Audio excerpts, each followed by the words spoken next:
Bueno, entramos ya en el video número y último 4. ¿Quién podrá ser salvo? Venimos hecho la narración como comenzó eso el Señor narró y vieron la historia del joven rico. Pues.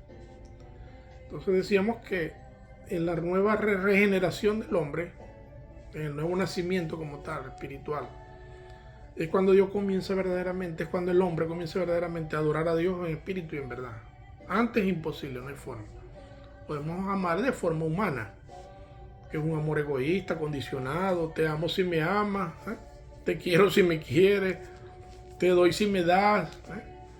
Pero el amor ese puro de 1 Corintios 13 es un amor que sobrepasa todo entendimiento y es generado como fruto del Espíritu Santo. Y por eso ahora la palabra dice en 1 Juan capítulo 3 que el mandamiento es creer en el Señor Jesucristo como en el nombre, como tu Señor y Salvador, y amar al prójimo. Entonces nuevamente estamos en el mismo tema central.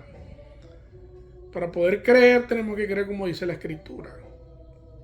Y para poder amar al prójimo que cumple toda la ley de Dios, como dice en Romanos capítulo 13, y lo dice en otros pasajes de la palabra, que en el amor se cumple toda la ley, tiene que ser un amor producto de la circuncisión del corazón del nuevo nacimiento. Si no, no tiene ningún valor.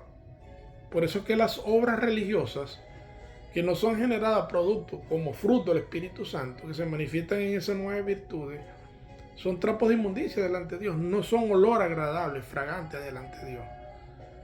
Pueden ir con todas las buenas intenciones que usted quiera, pero nada de eso verdaderamente, porque Dios está viendo, Dios está mirando, escudriñando el corazón de los hombres. Y por eso inclusive cuando el Señor regresa, resucita, habla con Pedro y le pregunta 3 veces, Pedro, ¿me amas? Y cuando Pedro la tercera vez se dio cuenta que Pedro no lo amó, porque si Pedro lo hubiera amado no lo hubiera negado. Pedro se amó a sí mismo, prefirió su vida que la del Señor. Y el Señor Jesús cuando le estaba preguntando era para que reaccionara y se diera cuenta que el verdadero amor, ese de 1 Corintios 13, no es producto de esfuerzo humano, sino producto del propio Dios en nosotros. Para que la gloria sea de Él, escucha, de Él solo y solo de Él.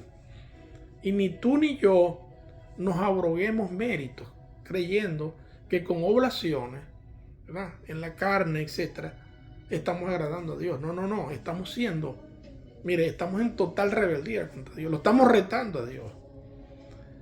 Porque por algo el Señor, hasta el extremo de ir a la cruz del Calvario, por ese amor hacia nosotros, para que nosotros pudiéramos ser salvos. Nosotros le estamos diciendo, no, momento. Lo que está atrás en la sombra, eso es lo que tú me estás diciendo a mí que yo cumpla. Ese es el reto que tienen las personas cuando se meten en doctrinas y en fábulas, etc. Pero en eso caen absolutamente todas las religiones. Miren, por ejemplo, yo vengo del movimiento misionero mundial. Ellos tienen un pie en el antiguo pacto y un pie en el nuevo pacto, porque le ponen cargas sálvicas a cosas del antiguo pacto y se la abrogan para ellos. Entonces ya la salvación no es una obra meritoria solo de lo que hizo Cristo en la cruz, sino lo que yo haga como denominación, lo que yo haga como mandamiento de hombre. Sea loable o no, como dice el apóstol Pablo. Miren, ninguna de esas cosas pueden ser duros tratos contra el cuerpo, pero contra los deseos de la carne, del pecado, no producen absolutamente ningún efecto. Entonces, por eso el Señor dice, por sus frutos lo conoceréis. Y el que no lleva fruto, dice, nosotros estamos conectados. ¿Dónde se produce el fruto? Porque hemos sido injertados en la vid verdadera. Estamos en la planta, en la vid, que es Cristo. Y producimos fruto. El fruto se produce no porque el fruto como tal, o las ramas como tal tengan vida propia, no la tienen en Cristo. Por eso que ese fruto sí es agradable y es olor fragante a los ojos de Dios, porque es una generación que Él mismo está produciendo en nosotros, es la transformación que está produciendo en nosotros. Y por eso es que los apóstoles entregaron toda su vida y todos los seguidores se desprendían de todo. No ponían la mirada en las cosas de acá, sino que ponían en el galardón de la vida eterna, que es lo que todos nosotros tenemos que venir a buscar. Ok, el Señor dice, todo aquel que en Él crea no se pierda, mas tenga vida eterna. Fíjense, ahora la promesa de vida eterna, jamás antes anunciada, jamás. Dice, y luego el Señor dice, el que cree en mí, como dice la Escritura. Entonces tenemos que irnos a las Escrituras, porque el Señor dice, busquen en las Escrituras para que vean qué es lo que yo les estoy diciendo y cómo deben de creer en mí y qué deben de creer en mí. Y entonces el Señor comienza a revelarse, ¿verdad? Ese sacrificio que hizo Él mismo en la cruz del Calvario, donde Él mismo quitó su vida y la volvió a poner, donde Dios viene y se manifiesta. Dios mismo se manifiesta ante nosotros como hombre, semejante a hombre, se despojó a sí mismo de su majestad y anduvo entre nosotros, cumpliendo lo que se le había dicho en Levítico, como había dicho en Levítico, que lo leímos, que andaría entre nosotros. Y anduvo entre nosotros primero, como hombre, no en su propio tabernáculo. Y anduvo entre nosotros. Después viene y promete y dice, no, yo voy a estar ahora con ustedes van a hacer ahora el templo del Dios viviente. Es decir, yo voy a morar en ustedes permanentemente. Aquello era una sombra en un lugar determinado. Ahora no tiene nada que ver lugar, no tiene nada que ver edificio, no.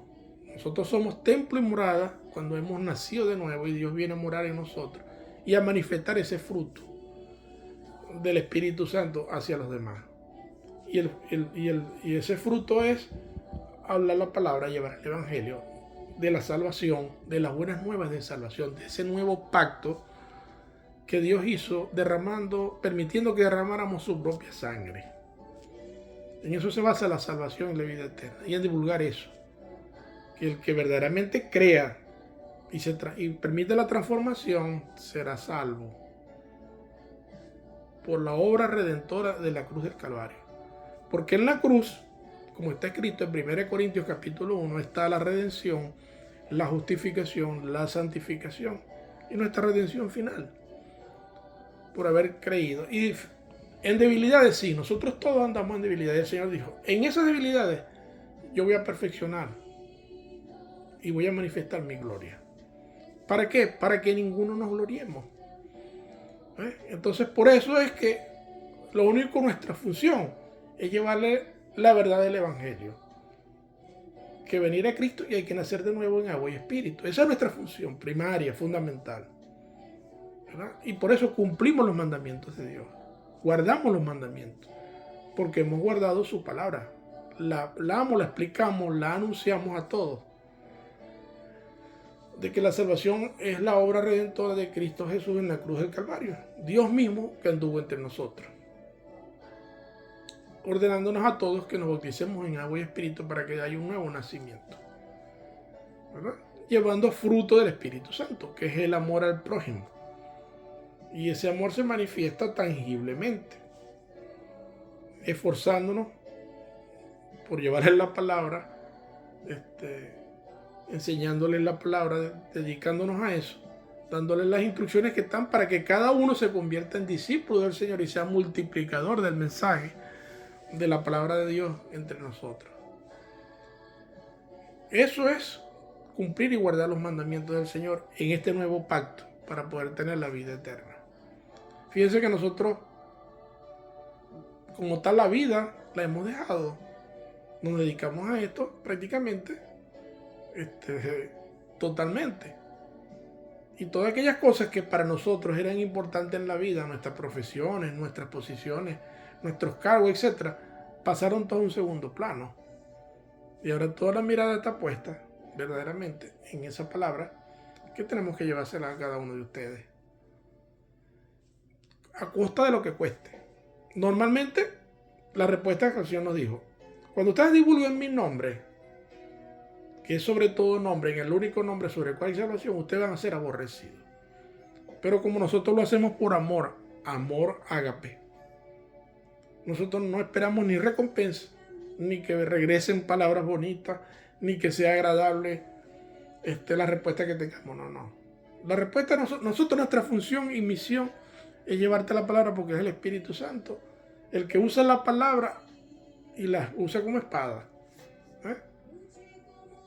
Y llega hasta los tuétaros y penetra y produce verdaderamente en las personas los cambios.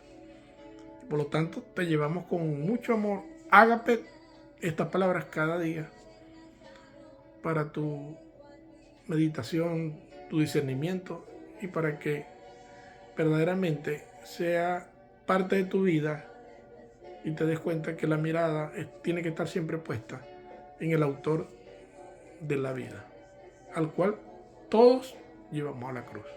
Dios le guarde.